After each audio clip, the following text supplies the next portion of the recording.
علامہ سید سلیمان ندوی نور اللہ مرقدہ جو شہنشاہ علوم کہے جاتے ہیں اور مشرق سے لے کر مغرب تک ان کے علم کا ڈنکا بج رہا تھا، لیکن کیا چیز تھی؟ علامہ ظفر احمد عثمانی نور اللہ مرقدہ مولانا جلال الدین رومی رحمۃ اللہ علیہ کا ایک شعر لکھ کر کے بھیجتے ہیں ان کی خدمت میں، قال راب گزار مرد حال شو، قال راب گزار مرد حال شو، پیشے مرد کا ملے پامال شو، پیشے مرد کا ملے پامال شو۔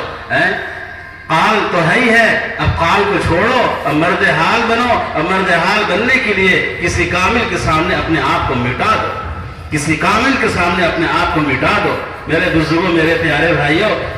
مٹانا کس کو کہتے ہیں؟ من تواضع للہ رفعہ اللہ، جو اللہ کے لیے مٹاتا ہے اللہ اس کو اٹھاتے چلے جاتے ہیں۔ ہمارے حضرت والا ہردوئی نور اللہ مرقدہ اس کی عجیب مثال دیا کرتے تھے، فرمایا کہ دیکھو ہم لوگ چائے پیتے ہیں، چائے کے اندر جو چینی ڈالتے ہیں، شکر ڈالتے ہیں، جب چینی اپنے وجود کو مٹا دے پھر دیکھیے کیسی محبوبیت پیدا ہوتی ہے، کتنی مٹھاس پیدا ہوتی ہے، کتنی لذت پیدا ہوتی ہے اور کتنی محبت سے انسان اس کو پیتا ہے۔ لیکن اگر یہ چینی اپنی حقیقت کو باقی رکھے اور مٹائے نہیں تو اس کے اندر مٹھاس نہیں پیدا ہوتی، اس کو کوئی اپنے لبوں سے نہیں لگاتا ہے، اس کی محبوبیت نہیں پیدا ہوتی ہے، اس کے اندر عزت نہیں پیدا ہوتی ہے۔ کیوں؟ اس لیے کہ وہ تو اسے کھڑی کی کھڑی ہے، مٹایا نہیں ہے۔ اس لیے جو ہے یہ ہمارے اندر یہ خوبیاں آنی چاہیے۔ اب دیکھیے حضرت علامہ سید سلیمان ندوی نور اللہ مرقدہ کے بارے میں اسی وجہ سے لکھا کسی نے کہ شہنشاہ علوم، جو علوم کے شہنشاہ ہے وہ فقیر کے دہلیز پر، یعنی حضرت حکیم الامت نور اللہ مرقدہ کے اوپر نظر پڑی اس شعر کو پڑھنے کے بعد، قال راب گزار مرد حال شو، پیشے مرد کا ملے پامال شو۔ اس کو پڑھنے کے بعد نظر پڑی حضرت حکیم الامت نور اللہ مرقدہ کے اوپر اور وہاں کا سفر فرمایا تھانہ بور کا۔ وہاں جانے کے بعد کچھ وقت گزارا اور کچھ وقت گزارنے کے بعد جو ہے حضرت سے رخصت چاہا آنے کے لیے لکھنؤ، اور کہا حضرت کچھ نصیحت فرما دیجیے، حضرت کچھ نصیحت فرما دیجیے۔ اتنا بڑا علامہ یہ درخواست کر رہے ہیں حضرت حکیم الامت نور اللہ مرقدہ سے کچھ نصیحت فرما دیجئے، تو کیا نصیحت فرمائی؟ عجیب نصیحت کا انداز تھا، بڑا دردمندانہ جملہ فرمایا، مجھ جیسا طالب علم آپ جیسے علامہ کو کیا نصیحت کر سکتا ہے؟ مجھ جیسا طالب علم، حکیم الامت کہہ رہے ہیں جن کے بڑے بڑے خلفاء آفتاب ماتاب کے طریقے سے، حکیم الامت فرماتے ہیں جو ہزاروں کتاب کے مصنف و مؤلف ہے، کیا فرمایا؟ مجھ جیسا طالب علم آپ جیسے علامہ کو کیا نصیحت کر سکتا ہے؟ بس اتنی سی بات اپنے بڑوں سے سنا ہے، اپنے اکابرین سے سنا ہے، وہ یہ ہے کہ جہاں تک ہو سکے انسان اپنے آپ کو مٹانے کی کوشش کرے،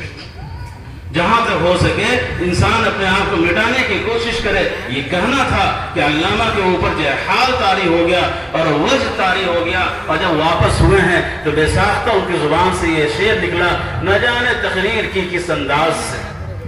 نہ جانے تقریر کی کس انداز سے، پھر نہ پیدا شبہ باطل ہوا، پھر نہ پیدا شبہ باطل ہوا، آج ہی آیا مزہ قرآن کا جیسے قرآن آج ہی نازل ہوا، آج ہی آیا مزہ قرآن کا جیسے قرآن آج ہی نازل ہوا۔ تو میرے بزرگوں، میرے پیارے بھائیوں، مولانا جلال الدین رومی رحمۃ اللہ علیہ حضرت شمس تبریزی کی خدمت میں گئے اور پھر جو ان کے علوم کے اندر رنگ چڑھا کیا سے کیا بنا،